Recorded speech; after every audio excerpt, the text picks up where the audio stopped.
This is Ready, Set, Reiki, a podcast about Reiki, the universal energy life force. From the curious beginner to the seasoned master teacher, welcoming all systems, all lineages, and all levels. Reiki is a journey and not a destination. And on this Ready, Set, Reiki journey, we refer to ourselves as guides rather than hosts, as we too are traveling, supporting each other, and learning on this Reiki journey as well. And with that said, I am your guide, Tracy C. Wright. Joining me on this journey today is Leonora Hughes. Now, who is Lenora? Well, many labels: wife, mom, certified Reiki master teacher, shamanic practitioner, yoga teacher, and certified nurse assistant, intuitive, and channel. Her practice is called Naturally Guided Healing, where she holds sacred space for others as a hollow bone with an open heart. Channeling energy medicine to assist souls on their path to naturally guide their healing. She offers Reiki certification classes in person and online, monthly meditations online, sound healing, and breath work ceremonies. When she started her own path of healing and embracing the healing modalities of energy work in 2019, Reiki opened her channels to deepen her understanding of how we all have the ability to heal. Stepping into medicine further, learning of the shamanic ways, honoring each soul and their connection to guides and the elements. She connects with a source that is higher than herself, Great Spirit, Creator, God, and a bridge for others. Her belief is the journey of the body is the journey of the soul. Lenora, welcome to Ready, Set, Reiki. Thank you, Tracy. It's wonderful to be here. Thank you for having me. Wonderful. So let's begin our journey together. So tell us a little bit about yourself. Sure. Well, yes, I am a mom of 3. I have just recently empty nested, so it's actually really beautifully helped me step into more medicine and what I'm doing in this practice. But originally was born upstate New York in the land of the Algonquin territory, and immediately connected to the earth and the mountains there. Moved and was raised most of my life, my adult teenage life, in Queens. So I went to these two extremes of worlds, and lived in Rhode Island, raised a family there, and just recently moved to Florida. So I've been on a little bit of a geographical journey, and family is number one.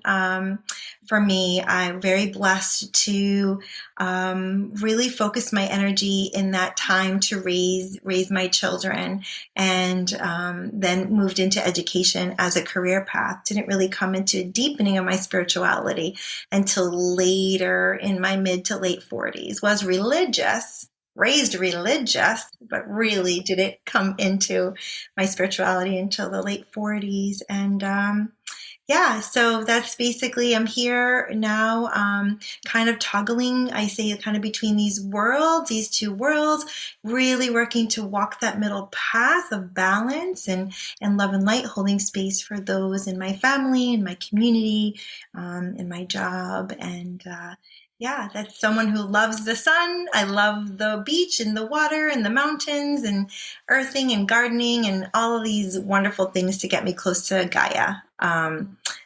That's who I am in a little nutshell. Beautiful, beautiful. Wonderful that you were able to have that season of being able to focus on your family and still enough time. I meet many curious beginners who are so eager, and they're young moms and they want to rush the process. And I tell them, your time's coming. Take care of your children right now. There will be time. This is all a part of your journey. So it's wonderful that you are sharing that experience. Yeah. So our next question is, when did Reiki come into your life? Did you find Reiki or did Reiki find you? This is a great question, because Reiki found me. Reiki found me. I had no idea what this was all about. Through my life, ever since I was really young, I had autoimmune disease, but really wasn't diagnosed until my early 20s. I had Crohn's disease with arthritis, really severe through my 20s, through my 30s, having children. And I say this because the scary thing when I was finally diagnosed is, like, by the time you're 50, you're going to wear a colostomy bag. By the time this was just beat into my head, or you're never going to be able to have children. That's why I had 3 in 4 years. I was like, oh, I had a child. Oh, I'm going to have more, because, they didn't think my body could. So for me, and I say this part of the story because I hit a roadblock. I hit just a stopping point where I was of the mindset of, okay, what's the next pill to take? Okay, what's the next shot to take? Okay, what's the next? Just, I got to keep going. I'm a mom, I'm working, I've got to keep going. Really not thinking about, really not even understanding the energetic body, the spiritual body, your physical body. It was just really, I had the blinders on. And hit a point in my mid 40s where no medicine was going to work anymore. I, got up to the level of this medication not working, but it never really did work. But I didn't wrap myself around that. My liver was shutting down. My eyes had glaucoma. All of these things were happening, not from my disease, from all the medicine that I took. In the commercial where they talk really fast, and this can cause X, Y, Z, this, that, the other. I was getting it. Left the doctor's office that I had for years. I had this team, right? When you have all these different ailments and autoimmune and incurable disease. And I'm going to say I had a come to Jesus moment. Like, it was that moment I got into the car, and I never would go to the doctors with anyone because it had been rote at that point. Drove home and said, this cannot be my life. This cannot be how things should be. And just came home, had a moment, and in the shower of all places. I came home from work and came home from that appointment, took a shower, and just really cried, And I asked, okay, you're out there, what's out there, Jesus, whatever this is. I'd grown up a very Catholic, very strict religious, and then of course left it because it didn't resonate. So I was kind of waffling around and not really having a spiritual experience or religious experience. And I got a message that I knew was not from me, but for me, from the outside. And it was just this different moment. And I knew it. And it was, what you put in is what you get out. That was the simple words. And I really believed that was Jesus speaking to me. It was the consciousness of my guides, or I had no idea. Long story, I interpret that of food. Okay, I put food in. So, so that was the first process of the understanding. And finally, after that, not about 6 months of shifting my diet and exercising and doing all these things and stopping the medicine, which all my doctors were like, you can't do that. You can't do that. I did. And I waffled in there and waved, had some bad days, had some good days. But really what happened was I knew in my heart that there was more, but I didn't really understand what. But it's like I knew there was more. And there was this magazine that my husband is a chef, and he had a restaurant. So our dates out were, because it was closed for breakfast, just lunch and dinner, were breakfast, Saturday morning breakfast. That was our day. So we went to Saturday morning breakfast place all the time. And I'm flipping through this magazine, and I see this thing, Reiki, and I'm like, what is that? But it kept calling me and calling me and calling me and showing up and showing up. I finally made the phone call. I had no idea what it was. I didn't Google it. I didn't research it. I just made the phone call. It was such a strong pull. Picked up the phone. It was this wonderful, lovely lady that answered. I was like, I said, oh, you have a Reiki share tomorrow. Like, can I come? And she's like, absolutely, come. I wasn't Reiki certified. I had no idea what Reiki was. And I had never done anything like that ever in my life, ever. But that's how Reiki called me. It was just, I can't explain it. It was just there. And I went, and I remember laying on the table, and she's like, you're not Reiki certified. I go, no, I don't even know what this is. I'm just here because I've been called. And she's get on the table, and 3 people, Reiki share. I run them now. I know what they are. 3 people just put hands on. And I remember getting on the table, and I was literally like this, but I thought I was relaxed. And I'm laying on the table, and she said, relax, relax. And I go, I am relaxed. This is me relaxed. And that moment Reiki came to me, my shoulders dropped, my entire body relaxed. I didn't realize how I was just twisted up so tightly. And that is how Reiki called me. My long story of it called me. And from that moment on, she says, you're a hands-on healer. come to me whenever Saturday you can, and we will do a one-on-one and you will get level 1 certified. And I was like, I don't even know what this is, but I did it. And from that point, it was like it's just that faith, just the pull. And that point on, I was like, oh.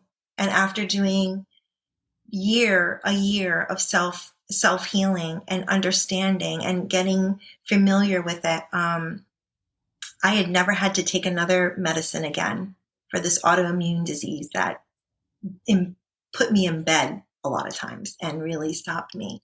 And then from there, then I had to do 2 and level 3 and then master teacher. And I just kept being called. So, yeah. How did it come into my life? It just kept showing up and I listened. Sure. Yeah, blindly. It was like, and there's been other moments, the Fool in the tarot. I was just like, here I go. I'm going. I don't know where I'm going, but I'm going.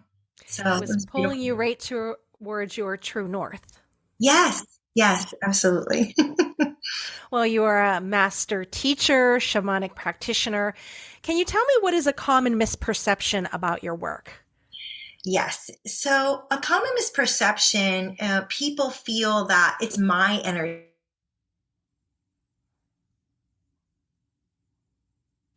that is going to your energy. How do you do this? Or, where is this energy coming from? So that misperception is something I feel like I need to clarify and talk about the spiritual life force energy, talk about how we are surrounded by this beautiful energy and that I'm not special. We all have this ability, but it's just the faith to step in, to trust.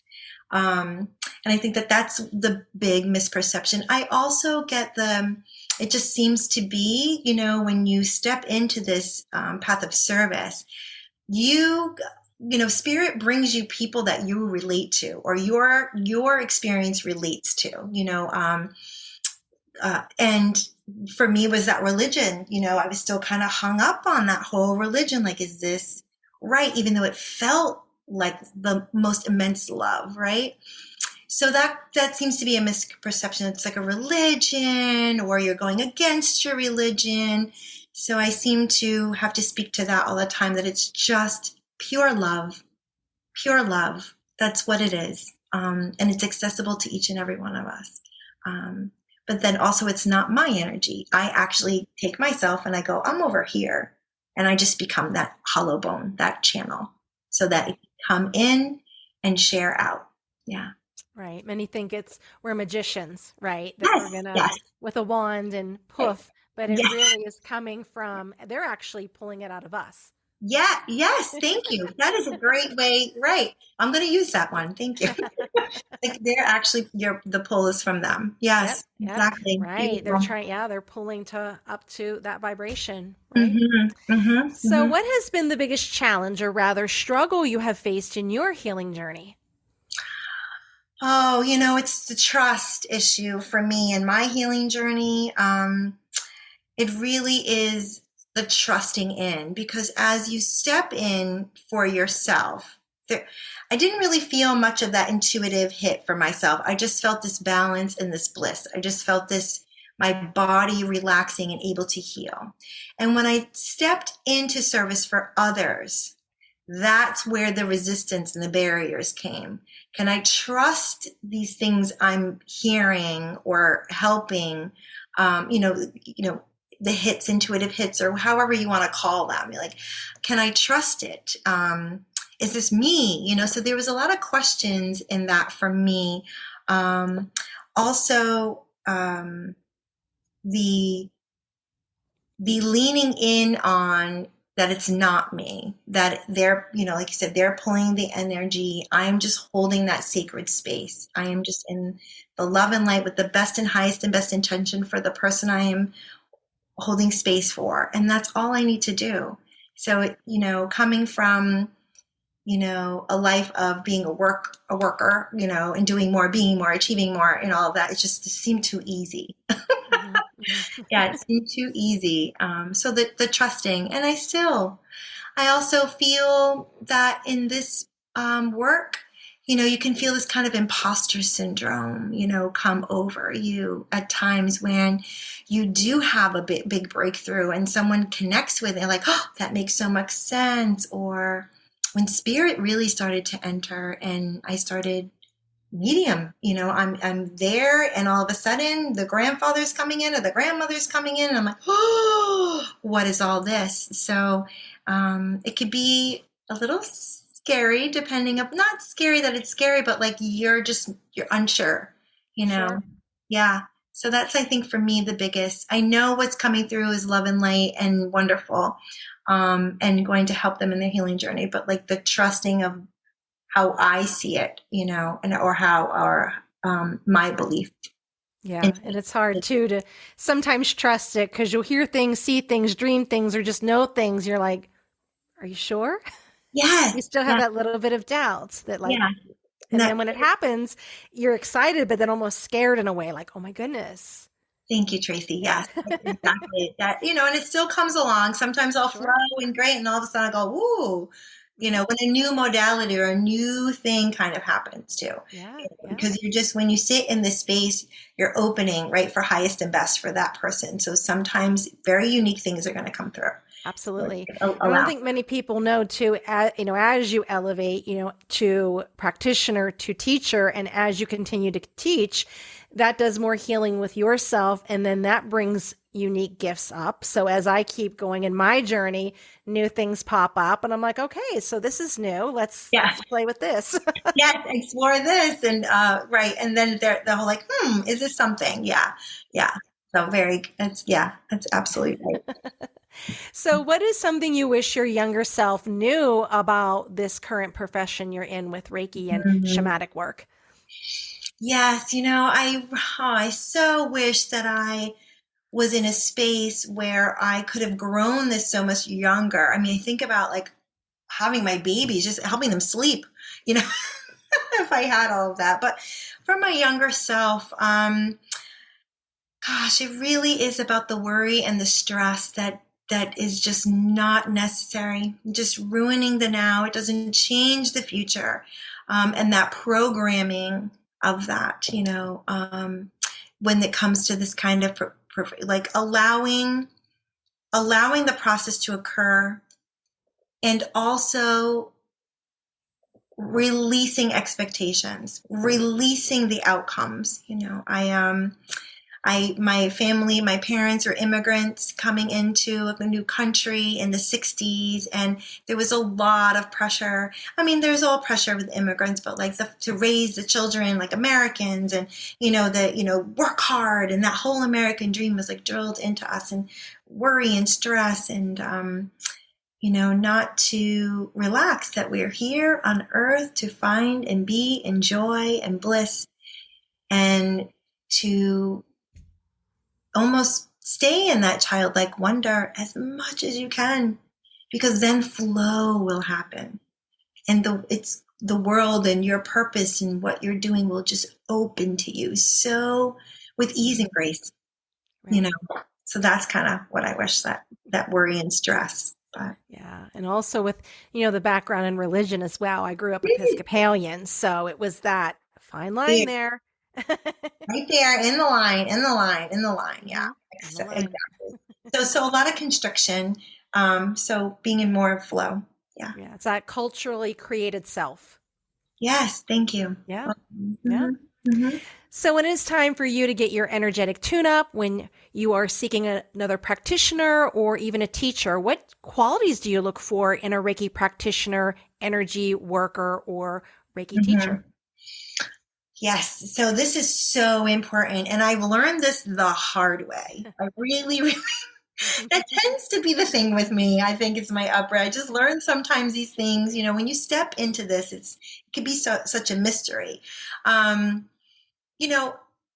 Growing up the way I did, I have this line of lack and scarcity. And I think so many people have this, this kind of worry about, spending money, especially spending money on myself, right? If we're either learning or growing. So I've had to learn this the hard way. The cheapest isn't the best, right? And it's finding someone now. What I look for is frequency. is vibration. Everything is energy. And it's just really important that if I'm going to allow someone to work on me, that I am looking for that matched or higher frequency.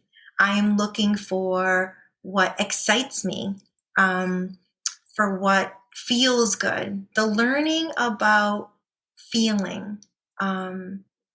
So there isn't anything but that I have to have a conversation. I have to not know them, but Right. hold space to have the conversation, to feel where they are energetically, and how I feel about their work.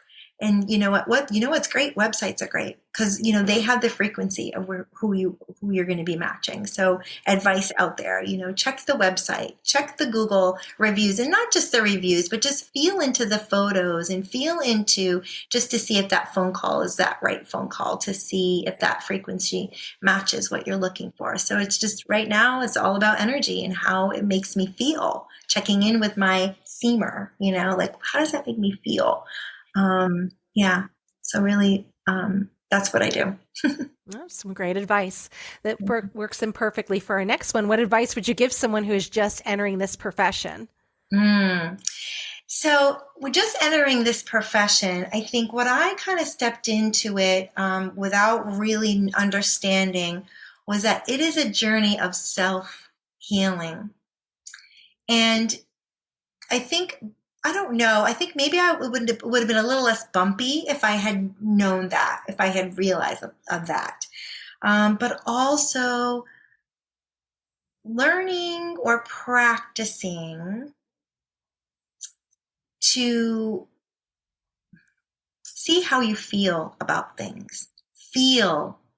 Because we really can be very busy people and we just keep moving through the motions, and this one recommends this and this site should be doing that. But sitting in the integration, into the creation, into the start of like, how does this make me feel? How does this practitioner make me feel? How does this self-healing make me feel?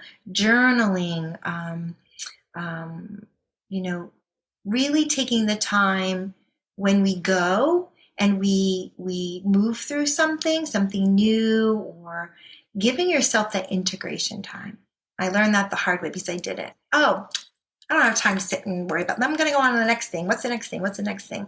And then I couldn't discern what was true, what was not true, what was right, what felt good, So I feel like for that advice would be, it is, like you said, it is a journey. It is not a destination. Take your time through what you are experiencing and savor it, like really, really savor it, and not dissect it, overanalyze it, but just allow it to be, and see how you feel within it. I hope that was clear. I always tell people you want to cultivate a relationship with the energy. Yes. Like you're courting it or dating it. You know what I mean? Because it's an intimate relationship you're having with it. It is. And, it's sacred. Practice. Yeah. Practice. Yes. It's so important. I've had, many, you probably as well, students that will give you excuses as to why, or they forget. And I tell them, lazy Reiki, you set a timer. Ask the Reiki, I want you to send Reiki at 9:00 every night. And even if you forget, it's being sent to you. That's the intention. I love that. I always say the easy button, this is the easy button. Like just set that intention, do what you can to have a relationship, continue that relationship. Yes, that's great. Very good. So what books do you recommend? Oh my gosh, the books have been, I love to read. And sometimes I can go down rabbit holes like crazy with the books. So when I thought about this question, I was like, oh my gosh, I can spend, the first book that actually felt off the shelf for me when I was starting my journey. So if you're starting your journey, is I loved Michael Singer's Untethered Soul. That was the first book for me to just understand, start to step into the understanding. And then I dove into the Cindy Dales, the Energetic Boundary, and Louise Hayes, and and any of Your Body Can Heal, those books. And whatever calls to you. Again, like, these books are written in a vibration. I think that I put everything between my palms and turn the Reiki on, or just turn on to your heart space, or hold it to your heart and what feels right. I also love just opening a book, letting it flop over into whatever and reading a little bit of that and see how it resonates. But I am currently obsessed and highly recommending the Presence Process with Michael Brown. It is an amazing work where it's an invitation to really learn about being present. And there's a practice of 15 minutes at morning and night, and breath work and mantras that help you kind of reel in and be present. I don't know if you're familiar with that, but that's my latest. Like, I think that this book is a game changer. It's a game changer for me. Yeah. Beautiful. Yeah. So what other modalities do you offer? So stepping into Reiki, and of course, doing Reiki and sharing Reiki with others and teaching, I was really guided to step into the work of shamanism. So I consider myself a shamanic practitioner, utilizing the tools of the shaman and bringing in the prayer of the elements.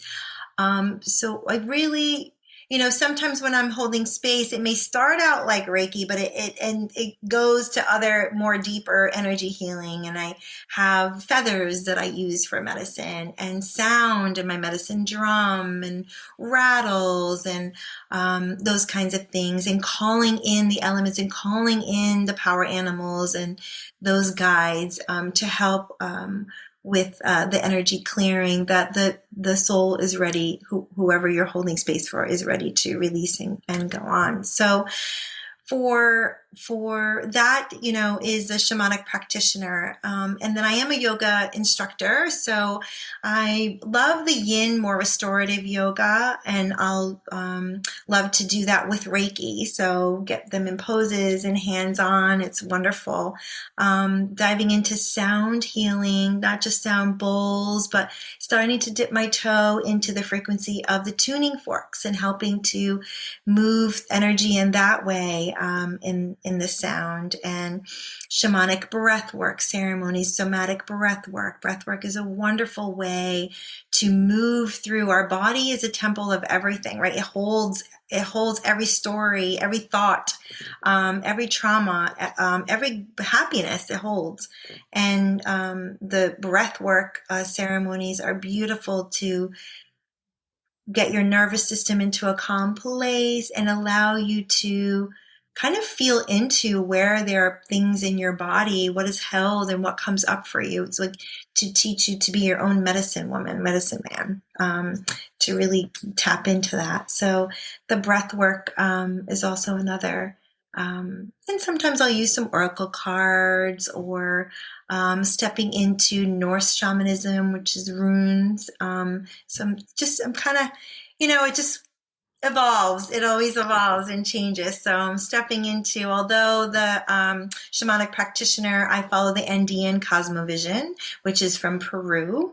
But I'm feeling, pulled towards to learn a little bit of the Norse, and all core shamanism is really the same, but there's, some differentiation in that. So yeah, that's kind of other modalities, really just energy. Yeah. Perfect. So your practice is called Naturally Guided Healing. Do you offer any classes in person or online? I do. So I work out of Good Karma Yoga Studio. So even though I'm Naturally Guided Healing, I work with Good Karma Yoga Studio. That's kind of the in-person space I rent and utilize in St. Augustine, Florida. But then online, every first Thursday of the month, I do online meditations. I'll be moving towards doing some breath works and things like that online, and teaching the Reiki classes. I've taught a few online, but mostly in person. Yeah. Perfect. So where can we find you if we'd like to book a session or if we're in the St. Augustine area? Yes. So I have a website. It's my whole name, leonorahughes.com. And on my website talks about a little bit about who I am and the modalities. And also you can, book on, you can reach me for private sessions or online sessions, and you can see what some online classes I may have and breathworks and things like that I will have. So the website is the best place. There's also a contact me on that website. So if you wanted to send me a note or register for a newsletter, I just do quarterly newsletters, energy updates, things like that, just to keep in communication. So that's the best place. All right, perfect. Well, this ends our first part of our journey. So I'm going to continue to guide you on to the second journey, which is social media questions. So our listeners send in questions and I narrow it down to 3 questions just for you. So here we go. Number 1, do you have to get into a zone or a particular mindset to begin a Reiki treatment? For me, as a practitioner, yes. As a person receiving, it's just relaxing. But as a practitioner, yes, I go into a deep prayer. And now that I'm walking the shamanic practice, I bring in the elements in prayer, creator, God, clear the space. Of course, the Gasso is incorporated with that, bringing in my guides, bringing in my clients' guides. So I bring everybody in and sit in that space of the hollow bone, the clear channel. So yes, it's a very prayerful, sacred space. I don't just jump in. And even if it's like a family member or somebody I know that is like, I'm really feeling a lot of tension, or I'm starting to get this migraine, I maybe I do a little mini prayer, or I just kind of get my mindset in grounding for sure. Number 1, most important, yes, ground in, connect into your breath, say your prayer, and share. It's kind of like the open for business kind of thing. There we go. Very good. Very good. Yeah. So number 2, how many hours a week do you give Reiki to others? It varies. Of course, I'm open, so I can do as many as 6 sessions or so a week to 1, or there may be weeks I don't have a session, but usually around 6 or 7 that I can do per week, depending. And then in teaching classes as well. Yeah. Mm-hmm. Perfect. There's a second part to this question they snuck in. How many hours do you give Reiki to yourself? Self-care, right? Oh my goodness. So yes, self-care is so important. And I try to do Reiki every day. I have a routine of being in prayer. I kind of do some energy moves as well and chakra clearings to try to, stay clear. So I like to say every day, but I'll be honest and say about 5, at least 5 days out of the 7, I step into doing full Reiki and clearing and cleansing. Sometimes if I can't, it's just a few minutes at my altar in prayer and cleaning and cleansing. Sometimes just, checking in with my chakras and things like that. So every day is something, but at least 5 days a week, I dive deeper into the work. And for our listeners, you don't have to give yourself a full 60 minutes. If all you can do is just get up, place your hands on your heart, and invite the Reiki in. So exactly. A little bit is better than no Reiki. Than nothing. I agree with you, Tracy. It's right. Because it starts that habit, right? And we get busy. So it's just a few minutes if you don't have a big ritual. But yeah. Great. So the last question, number 3, how does stepping into Reiki open up finding your path, passion about soul calling into this lifetime? Yes, well, it has been my door to it. And, and it's taken its time, because I stepped in from a place of needing my own healing and discovery of what that is. And it really is learning that it is a journey, repeating that is so important. That it is a letting go of outcomes. I had a hard time with that, a real hard time with that, because I was very goal oriented. Okay, what's the result of this, and what's the result of that, and when am I going to get there? So the Reiki really just, it's like it cleanses your system over time, that you can commit to the love of it, to the part of it that really helps your body get to that nervous system, that parasympathetic, that calm place of detoxification. And once you can be there in that presence, in that love and light for yourself, for others, the doors will start to open. It's your own path, and as far as your own time, and everybody is different. Some people do move swiftly, and others it's very slow. And then there are times where you're going to move swiftly, and then it'll be like, where'd everybody go? Where did the guides go?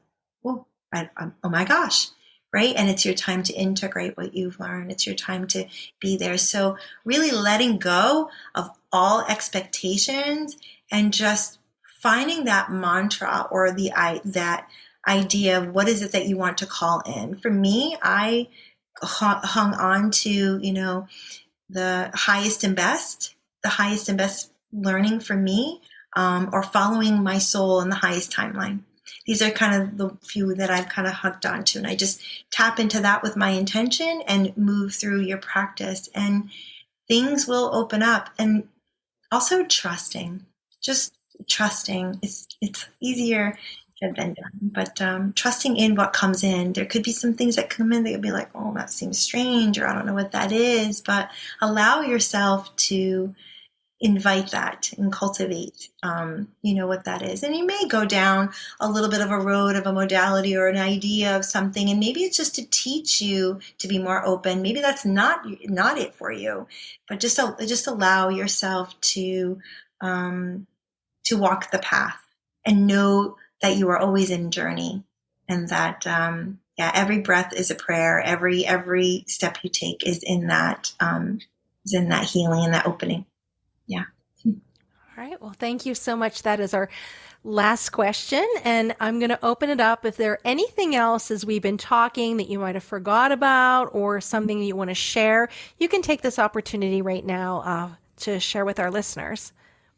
Okay. I don't know. I feel like we covered a lot. I just think that to remember again, to reiterate that it is a journey, that it is your own personal path, your own personal walk, and honoring all that you are and everything that you've experienced, I think is really important as you're walking through this, because they're all, even the hard things, they're all for a reason, right? They're all for a reason, so that you can learn about who you are and what life that you are looking to, cultivate in.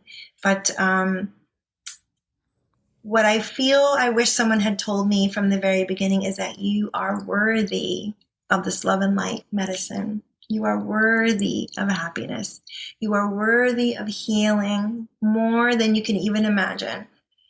It's abundant. It's abundant, and I think that's I like to leave it at that, because I feel it's just an important piece to know that you're worthy of this beautiful healing modality. Everyone is. Beautiful. Thank you for sharing that. And thank you for joining me on your busy schedule, taking time out to be on Ready, Set, Reiki. I really appreciate it. Oh, you're welcome. It's been a pleasure. It's been wonderful, Tracy. Thank you.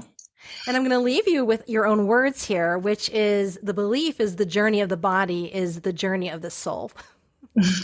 Yeah. So, all right, my friends, my wonderful listeners. So if you would like a question, reach out to Ready Set Reiki, www.readysetreiki.com, or social media, and perhaps your question can be featured on the program.